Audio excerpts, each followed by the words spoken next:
Hello and welcome to zoology पाठशाला।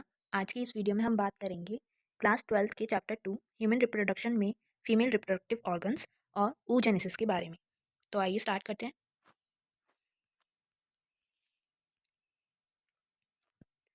Female reproductive system. Female reproductive system क्या होता है पहले पढ़ेंगे। The female reproductive system is design to produce ova, facilitate fertilization and support pregnancy. जो female reproductive system है उसको इस तरह से डिज़ाइन किया गया है या इस तरह से डिज़ाइंड है वो, जिसमें हम ओवा का प्रोडक्शन हो सके, ठीक है, और फर्टिलाइजेशन प्रोसेस पूरा हो सके और प्रेगनेंसी की जो प्रोसेस है वो भी वहाँ पे सपोर्ट हो सके, ठीक है। It consist of primary reproductive organs, ovaries and secondary reproductive structures, fallopian tube, uterus, cervix, vagina and external genitalia. जो हमारे रिप्रोडक्टिव सिस्टम में, जो फीमेल रिप्रोडक्टिव सिस्टम में जो पार्ट्स आएंगे, ठीक है, रिप्रोडक्टिव ऑर्गन्स आएंगे या स्ट्रक्चर्स आएंगे, वो क्या क्या है? Ovaries, fallopian tube, uterus, cervix, vagina and external genitalia. जैसे कि आपको ये साइड में डायग्राम में भी शो हो रहा है, ठीक है। अब थोड़ा प्राइमरी रिप्रोडक्टिव ऑर्गन्स के बारे में पढ़ते हैं, जो कि क्या होती है हमारी ovaries. The ovaries are the main reproductive organ in females located on either side of the lower abdomen. जो ओवरीज हैं वो कहाँ पे प्रेजेंट होती हैं, कहाँ पे लोकेटेड होती हैं? हमारे लोअर एब्डोमेन में, ठीक है। लोअर एब्डोमेन की दोनों साइड्स में हमारी ओवरीज जो है प्रेजेंट रहती है। Each ovary is about 2 to 4 centimetre in length and is attach to the uterus by the ligaments. जो ओवरी का अगर हम लेंथ देखें तो वो 2 to 4 सेंटीमीटर होता है और वो यूट्रस से लिगामेंट्स के जरिए जो है अटैच रहती हैं, ठीक है। Ovaries perform two main functions. Ovary का दो मेन फंक्शंस होते हैं, क्या क्या? गैमीट प्रोडक्शन और हार्मोन सिक्रीशन। गैमीट प्रोडक्शन क्या हो गया? oogenesis प्रोसेस जो हो गया हमारा, ठीक है। और हार्मोन सिक्रीशन क्या हो गया कि ये एस्ट्रोजन प्रोगेस्टेरॉन को प्रोड्यूस करती हैं, जो कि हमारे किसने काम आते हैं? रिप्रोडक्टिव फंक्शंस को रेगुलेट करने के लिए वर्क करते हैं, एस्ट्रोजन और प्रोगेस्टेरॉन। अब अगर हम सेकेंडरी रिप्रोडक्टिव ऑर्गन्स की बात करें तो सबसे पहले आ गए हमारे फेलोपियन ट्यूब्स, जिन्हें हम ओविडक्ट भी बोलते हैं, ठीक है। These are 10 to 12 centimetre long tubes extending from the ovaries to the uterus. आपको ये साइड में डायग्राम में दिख रहा होगा। ओवरी से ये जो आपको फेलोपियन ट्यूब दिखा भी रखा है, इसमें तीन पार्ट्स हैं, स्थैमस, एम्पुला और इनफंडिबुलम। और ओवरी से जो ये है फिमरे के थ्रू अटैच हो रहे हैं हमारे, ठीक है। अब ये क्या होते हैं? ये 10 to 12 सेंटीमीटर लॉन्ग ट्यूब है, जो कि हमारी ओवरीज से एक्सटेंड होती है कहाँ तक? यूट्रस तक। इसके तीन रीजन्स होते हैं, कंसिस्ट ऑफ 3 रीजन्स। इनफंडिबुलम क्या होता है? इनफंडिबुलम की अगर हम बात करें तो ये एक फनल शेप्ड होता है, जो funnel shaped and near the ovary with finger like fimbria that help capture the ovum. ये जो इनफंडिबुलम है ये हमारी ओवरी से एक फिंगर लाइक प्रोजेक्शंस के जरिए अटैच होता है, जो अभी आपने डायग्राम में देखा, जिन्हें हम क्या बोलते हैं? फिमरी। ये क्या करते हैं? ये जब ओवम जो है रिलीज होता है ओवरी से तो उसको कैप्चर करने में मदद करते हैं, ठीक है। अब सेकंड पार्ट है हमारा एम्प्यूला। एम्प्यूला क्या होता है? The widest part where fertilization usually occur. जब जो स्पर्म है वो फीमेल रिप्रोडक्टिव ट्रैक्ट में आएगा तो फर्टिलाइजेशन का प्रोसेस जो होगा ओवम और स्पर्म का, वो हमारे एम्प्यूला पार्ट में होगा, ठीक है। स्थैमस का क्या होता है? Narrow region connecting to the uterus. ये जो पतला सा रीजन होता है ये फेलोपियन ट्यूब का, जो कि हमारे ओवरीज को कहाँ तक कनेक्ट कर रहा है? यूट्रस तक कनेक्ट कर रहा है, मतलब कि यूट्रस को मेन पार्ट कौन कनेक्ट कर रहा है ओवरी से? स्थैमस, ठीक है, फेलोपियन ट्यूब का। अब यूट्रस की अगर हम बात करें, जिसको हम नॉर्मल लैंग्वेज में वॉर्म भी बोल सकते हैं, ठीक है। ये क्या होता है? एक hollow muscular organ where implantation and fetal development occur, जहाँ पे इम्प्लांटेशन और फीटल डेवलपमेंट हमारा होता है। यूट्रस की 3 लेयर्स होती हैं, पेरीमेट्रियम, मायोमेट्रियम और एंडोमेट्रियम। पेरीमेट्रियम हमारी सबसे बाहर की लेयर हो गई। मायोमेट्रियम जो होता है वो थिक होती है, मस्कुलर लेयर होती है, जो चाइल्ड बर्थ के दौरान कॉन्ट्रैक्शंस जो होते हैं वो इसी लेयर में होते हैं, मायोमेट्रियम में, ठीक है।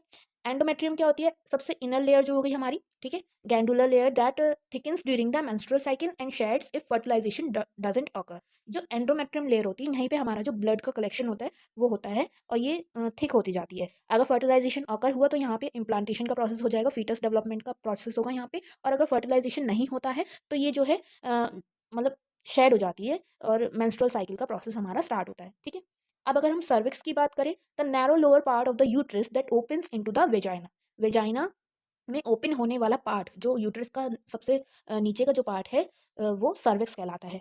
Contains a mucus plug that prevents infection but allows sperm entry during ovulation. इसमें एक म्यूकस प्लग होता है, जो क्या करता है? इन्फेक्शंस को प्रिवेंट करता है हमारे यूट्रस में होने से, और लेकिन ये सिर्फ स्पर्म एंट्री को ही अलाउ करता है ओव्यूलेशन के दौरान, ठीक है। जब ओव्यूलेशन प्रोसेस हो रहा होगा तो इसमें स्पर्म एंट्री को अलाउ किया जाएगा। वेजाइना क्या होता है?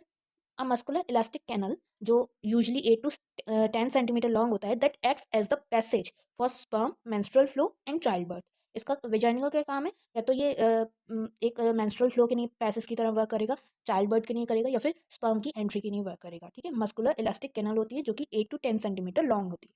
एक्सटर्नल जेनेटिलिया का अगर हम बात करें, जिसे हम वल्वा बोलते हैं, ठीक है, इसमें क्या होता है, लेबिया मेजोरा और माइनोरा होते हैं।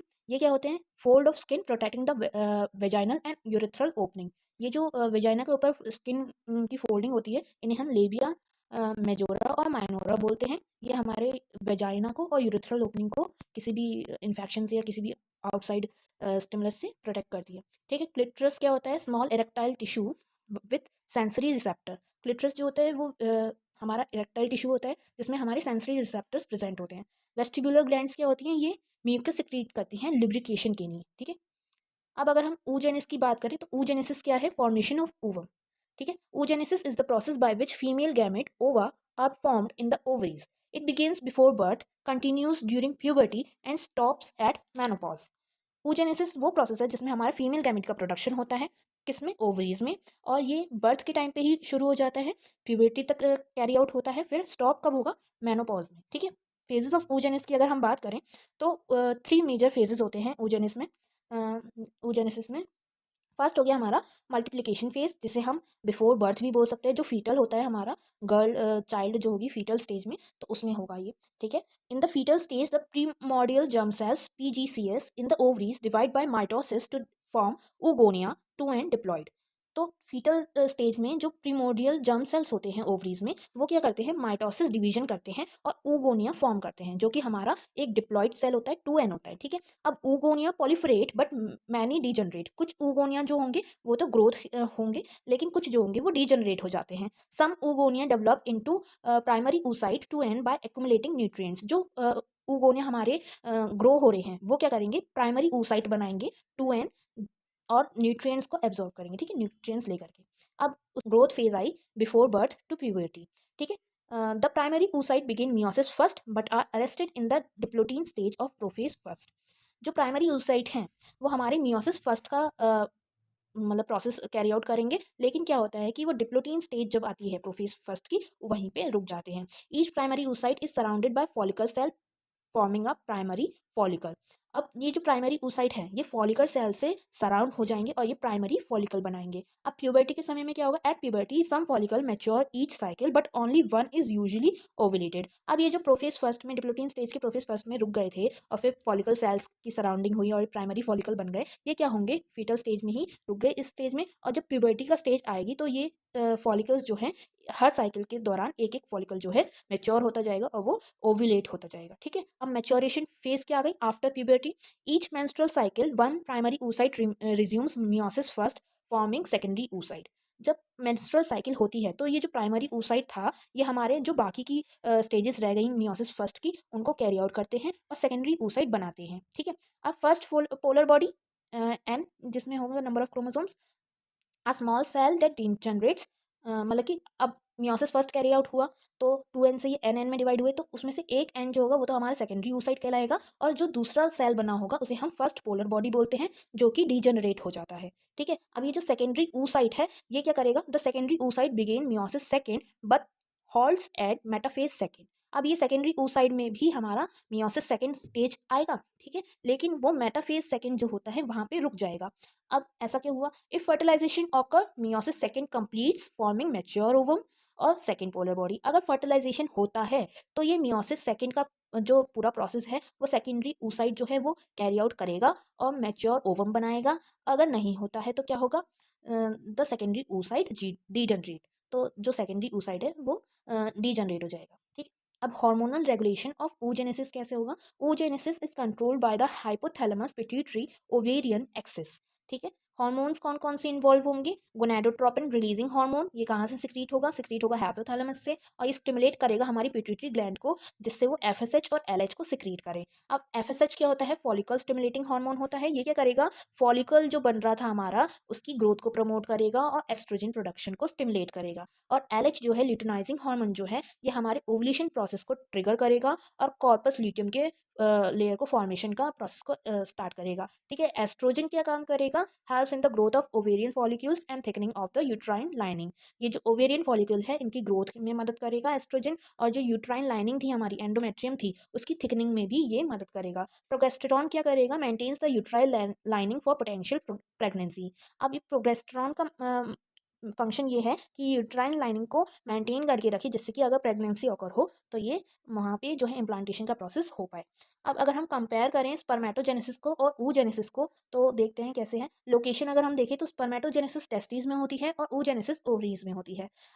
स्पर्मेटोजेनेसिस प्यूबर्टी के स्टेज पे बिगिन होगी और oogenesis जो है बिफोर बर्थ ही स्टार्ट होती है। ठीक है, गैमीट्स अगर हम देखें तो स्पर्मेटोजेनेसिस में 4 स्पर्म जो हैं प्रोड्यूस होते हैं पर स्पर्मेटोगोनियम से, लेकिन oogenesis में एक ही ओवम प्रोड्यूस होगा ooगोनियम से। ठीक है, जेनेसिस में कोई भी पोलर बॉडी नहीं बनती, लेकिन oogenesis में 2 पोलर बॉडीज बनती हैं, फर्स्ट पोलर बॉडी और second polar body, meiosis first के बाद में और मियोसिस सेकंड के बाद में। ठीक है, अगर हम अरेस्टेड स्टेज देखें तो स्पर्मेटोजेनेसिस में कोई भी अरेस्टेड स्टेज नहीं होती, माइटोटिक और मियोसिस डिवीजन पूरी तरीके से कैरी आउट हो जाता है एक ही बार में। लेकिन oogenesis में ये होता है, पहले मियोसिस फर्स्ट की प्रोफेज फर्स्ट में डिप्लोटीन स्टेज पे हॉल्ट आएगा, अरेस्ट स्टेज आएगी, और मियोसिस सेकंड में मेटाफेज सेकंड फेज में अरेस्ट स्टेज आएगी। ठीक है, तो ये हमारे कुछ इसमें डिफरेंसेस थे, कंपैरिजन थे। अब अगर हम मेंस्ट्रुअल साइकिल की बात करें और उसके फेजेस की बात करें तो क्या होता है, oogenesis is closely linked to the menstrual cycle which occurs every 28 day. oogenesis और मेंस्ट्रुअल साइकिल आपस में क्लोजली लिंक्ड हैं, और ये मेंस्ट्रुअल साइकिल जो होती है वो हर 28 डेज में होती है। Phases of the menstrual cycle की अगर हम बात करें तो सबसे पहला फेज होता है हमारा मेंस्ट्रुअल फेज, जो कि हमारा डे 1 से डे 5 तक रहता है। If fertilization does not occur, the endometrial lining sheds causes menstrual bleeding. अगर फर्टिलाइजेशन का प्रोसेस नहीं होता तो यूट्रस की जो एंडोमेट्रियल लाइनिंग थी जिसमें हमारा ब्लड का कलेक्शन हो रहा था वो जो है शेड हो जाती है और मेंस्ट्रुअल ब्लीडिंग होती है। लो लेवल्स ऑफ एस्ट्रोजन और प्रोगेस्टेरॉन, इस दौरान जो है एस्ट्रोजन और प्रोगेस्टेरॉन जो कि हमारे रिप्रोडक्टिव हार्मोन्स थे, जो कि हमारे रिप्रोडक्शन प्रोसेस को कैरी आउट करने में मदद कर रहे थे, उनका लेवल जो है कम हो जाता है। ठीक है, अब अगर हम सेकंड स्टेज की बात करें तो सेकंड फेज होता है इसमें हमारा फॉलिकुलर फेज, जो कि हमारा डे 6 से 13 तक चलता है। इसमें क्या होता है, जो हमारा FSH है, फॉलिकल स्टिमुलेटिंग हार्मोन जो है वो क्या करेगा, फॉलिकल ग्रोथ को बढ़ाएगा और एस्ट्रोजन सिक्रीशन करेगा। ठीक है, अब जो फॉलिकल मैच्योर हुआ वो क्या करेगा, इससे स्टिमुलेट होगा और जो एंडोमेट्रियन लाइनिंग है वो और ज़्यादा थिक होती जाएगी। अब ओवुलेटरी फेज क्या आया, ये हमारा डे 14 पे होता है। A surge in LH triggers ovulation, जो ल्यूटिनाइजिंग हार्मोन है उसमें बढ़ोतरी होने से क्या होगा, जो ओवुलेशन का प्रोसेस है वो होगा। ठीक है, और सेकेंडरी oocyte जो है इस वजह से रिलीज होगा हमारे फैलोपियन ट्यूब्स में। ठीक है, the oocyte enters the fallopian tube. ठीक है, ये जो सेकेंडरी oocyte है ये फैलोपियन ट्यूब में आ जाएगा, जिससे कि फर्टिलाइजेशन का प्रोसेस यहाँ पे हो पाए। ठीक है, ल्यूटल फेज क्या होगा, ये डे 15 से 28 डेज तक का होगा। After ovulation the ruptured follicle forms the corpus luteum. जो ओव्यूलेशन का प्रोसेस हुआ तो उसके बाद में जो फॉलिकल हमारा रह गया वो क्या करेगा, कॉर्पस ल्यूटियम का फॉर्मेशन करेगा, जिससे हमारा प्रोगेस्टेरॉन सिक्रीट होगा। कॉर्पस ल्यूटियम जो है वो हमारा प्रोगेस्टेरॉन हार्मोन सिक्रीट करेगा। ठीक है, if fertilization occurs progesterone maintains pregnancy. अगर फर्टिलाइजेशन होता है तो ये प्रोगेस्टेरॉन जो सिक्रीट हुआ कॉर्पस ल्यूटियम से ये हमारे प्रेगनेंसी को मेंटेन करेगा। If no fertilization corpus luteum degenerates leading to menstruation. अगर फर्टिलाइजेशन नहीं हुआ तो कॉर्पस ल्यूटियम जो है ये डीजनरेट हो जाएगा और ये मेंस्ट्रुएशन का प्रोसेस दोबारा से नेक्स्ट साइकिल जो है वो स्टार्ट हो जाएगी। ये था हमारा आज का टॉपिक फीमेल रिप्रोडक्शन। और भी किसी टॉपिक पे अगर आपको नोट्स चाहिए तो आप मुझे कमेंट करके बता सकते हैं, और इसके आगे के टॉपिक्स के नोट्स भी मैं आपको प्रोवाइड कराऊंगी। तब तक के लिए thank you. Please like share and subscribe.